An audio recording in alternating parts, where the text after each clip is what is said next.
So regarding the Unit 4 post-lesson assessment, we still have a few questions left to answer. I'm going to actually just dangle this here in front of the camera. See if I can get that to come in focus. There we go.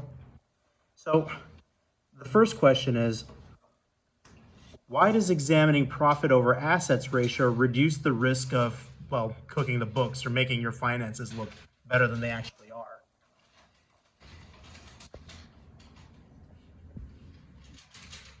So the answer to that comes in the various types of profit ratios that you can take a look at. So you can take a look at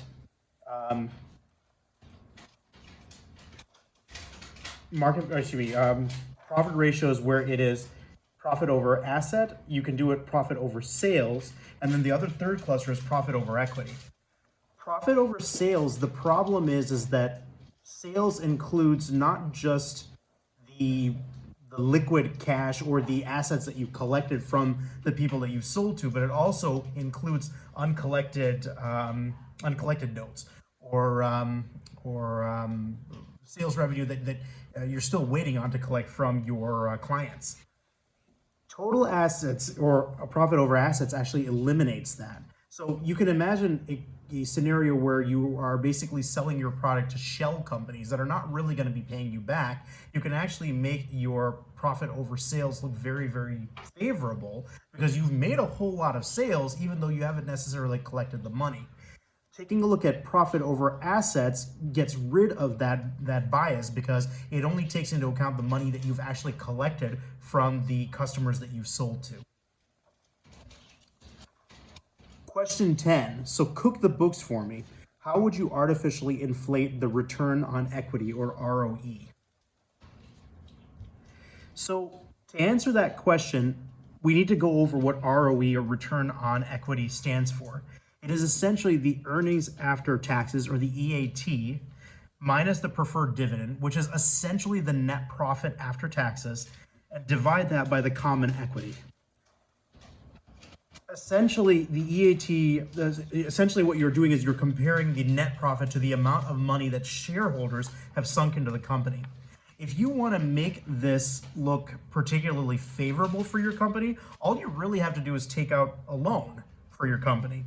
And the reason that this makes your company look favorable and increases your ROE is because the loan actually contributes to the amount of net profit, quote unquote, that you have earned over the period of time that has been measured. And as a result, makes the numerator of the ROE increase.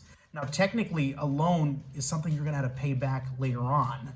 And so you're artificially inflating your ROE now with the idea that you're going to have to be paying that back and decreasing it significantly later on.